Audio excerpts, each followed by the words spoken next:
Mistake number one is not having a plan.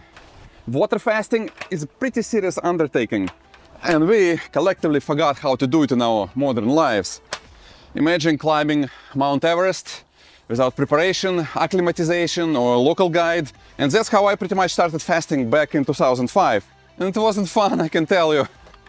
Let's do better this time, shall we?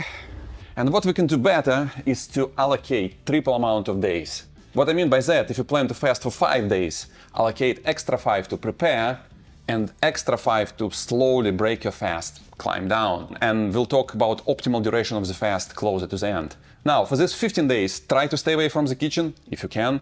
Try to avoid cookouts or big parties. And also plan ahead some activities, something which will help to get your mind away from the food. Clean up the garage, do some gardening, process old video files. Basically, don't be bored. And initially, I was planning to shoot 2 videos, one with fasting mistakes and one with hints. But then I was like, let's combine them into one. So for each fasting mistake, I'm going to have a hint.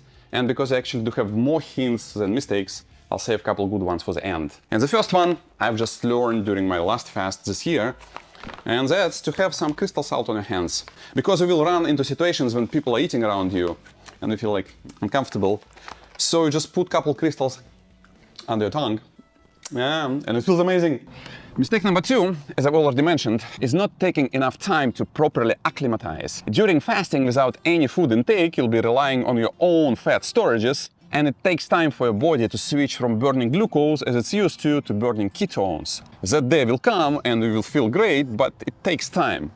The good news is you can jumpstart this process by switching to a ketogenic diet like a week prior and maybe even making it more strict as the days go by. Then, by the day of the actual fast, you won't even feel hungry all that much. Hint number 2. Some people, based on their PPR gene makeup and some other personal factors, do not process saturated fats very well. So if you want to be on the safe side, think avocados, macadamia nuts, a lot of olive oil, sardines, salmon for those good mono and polyunsaturated fats. Next mistake is a big one. It's not using electrolytes. Each cell in your body runs on sodium-potassium pumps, so you gotta have at least those 2 minerals if you want to have energy, avoid headaches and mental fog. Magnesium is also very important for proper nerve firing, relaxation and a good sleep.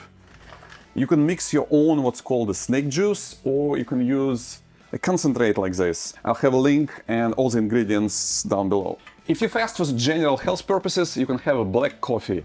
It suppresses hunger, which is kinda useful in the first couple days. Also, you can have a green tea.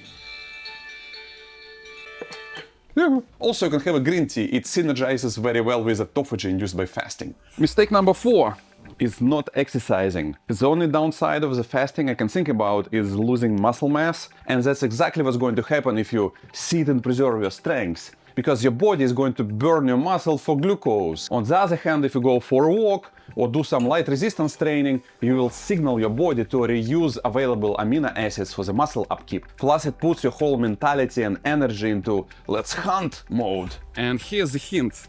To get to the fasting benefits, well, faster, burn through glycogen stores on the first day with some HIIT training. I personally do uphill sprints or hill climbs with my bike. You can do whatever works for you the best. And this is especially important during short fasts when every day counts. Mistake number 5 is eating too much or too quickly when you're breaking the fast. Right? It's a long way down. Remember that during fast, your digestive system slows down. So if you want to avoid any problems, you should restart it slowly. Think liquid bone broth, adding some fat, adding a little bit of collagen powder, slowly introducing fiber day by day. Like for each day of fasting, plan 1 day of breaking the fast. So if you have fasted for 5 days, break the fast 5 days. You'll feel much better this way and will also enjoy extra few days of the calorie deficit.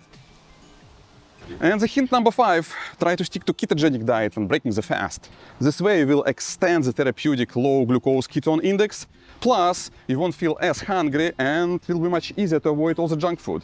Now remember, I've promised to talk about the optimal duration of the fast. Well, the thing is, nobody really knows for how long or how often you should do it. Everyone agrees that if you don't have eating disorders or special medical conditions, fasting is great for slowing down the aging, but exact protocol hasn't been dialed in yet. I do my best to keep the eyes on the research, and if you get any new data, I'll keep you all updated.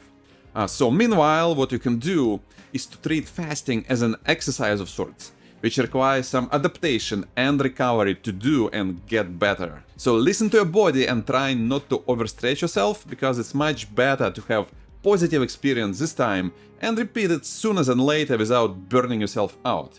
And another less subjective tool, which is a great help to keep an eye on the fasting duration and your body in general, is Aura Sleep Ring. And what it can do is to track your stress and heart rate variability. When my HRV, for example, falls below 50%, I usually stop my fasting and transition to refeeding. And you can find all that and much more in the free PDF guide below. Go download it. But now, let's do something a little more fun. Let's apply our freshly acquired knowledge and review how Chris Hemsworth does his first prolonged water fast. Let's see how many mistakes he does. Fast forward.